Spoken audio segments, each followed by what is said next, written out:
Moving forward, we're inviting on stage now a true Jamaican regal royal man, philanthropist, humanitarian, music producer, black advocate. He has inspired many people near and far.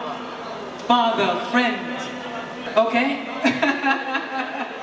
Of course, he has fought for truth, justice and equality and unity from ever since we've heard about him. His name is Big Stone. Yeah, oh brother, welcome to center stage.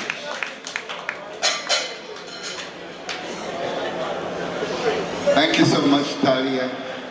A very pleasant good afternoon to each and every one of you. Welcome to Original Dance Hall Thursday. Tonight is a wonderful night for me. So wonderful because the organizers and founders of Original Dance Hall Thursday chose to honor legends and icons. We just heard about Tabby Diamond and Bunny. And now it's my turn to tell you about Miss Beverly Kelso. Now this wonderful lady started off in here in 1963 when she was a little bit over 14 years old. She used to go to Chuckamo Lawn and rehearse with her two friends.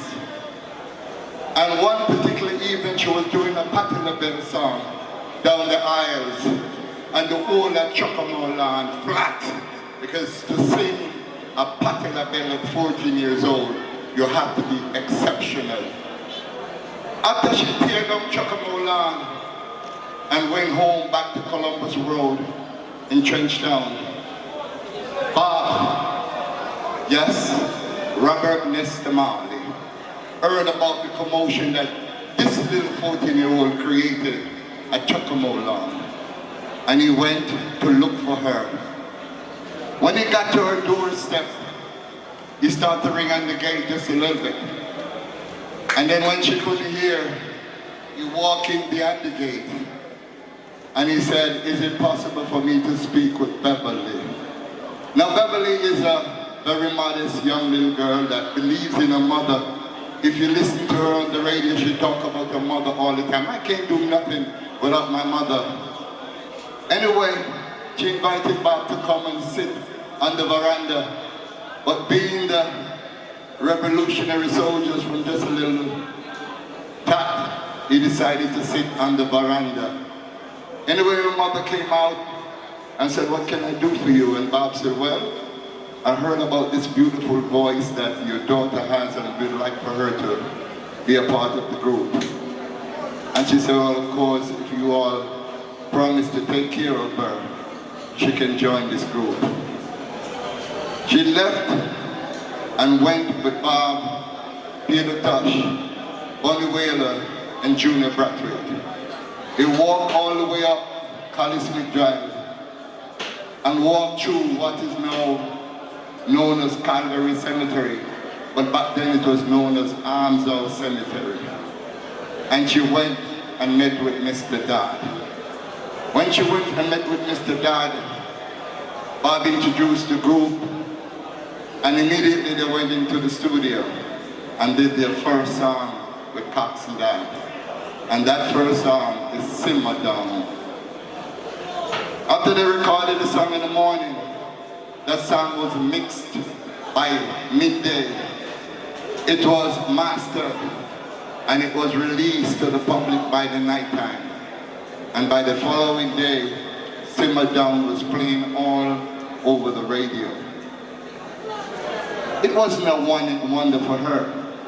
She went on to sing songs like Hurts to Be Alone, Lonesome Feeling, and as she told me, over 20-something songs.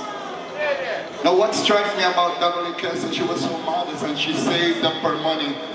And she said, "Big Stone, from time to time when we used to go up the studio to meet Mr. Dodd, the group was so poor that she had to buy Buller with her change and feed Bob, Peter, and Bunny and Junior."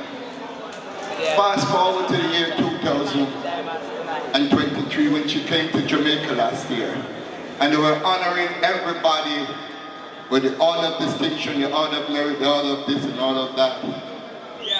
And I called George Bang and said, George, Beverly Kelso's in town. We need to do something for this legend, this icon that is swept under the carpet. And George said, of course. Then I called DJ Little Lenny, and we purchased 3 of the biggest trophies one could ever imagine. And we honor Beverly Kelso. The video went viral. People from all over the world was clamoring. Where was this lady? How come we don't hear much about her? What happened to her? Did she make any money from the group? But let me tell you tonight, ladies and gentlemen, Bev didn't make a penny.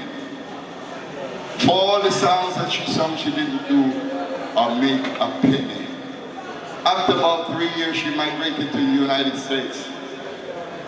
And then she went to live with her family. But original dancehall Thursday, my friend O'Neill is doing for her, putting her to the 4 corners of the world like I did, because that's what I do, living for the sake of others. And I said to myself, Beverly, you didn't make no money from all those songs, but you still have a legacy, you still have a story. Come back to Jamaica and write your book.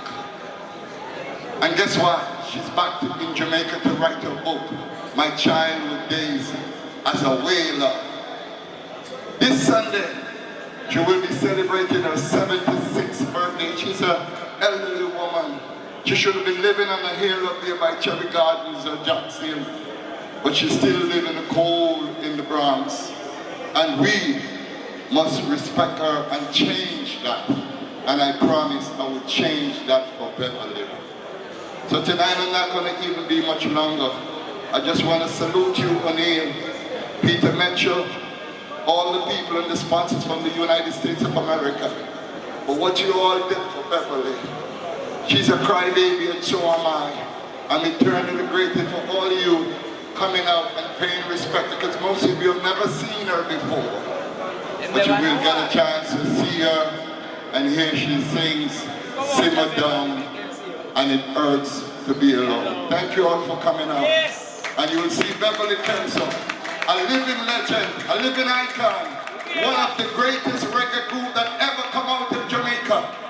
This woman was a part of this. This woman was the foundation. This woman is on her shoulders. Every single female who became somebody is standing today.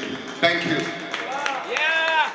Keep the applause going. Thank you so much, Mr. Big Stone. Oh yes, a Jamaican gem you are. Thank you for your contribution to music, to our culture, to, everything that is a fiber of Jamaica, our society, and who we are as a people. Big Stone, please keep the applause going. And bless up our brother.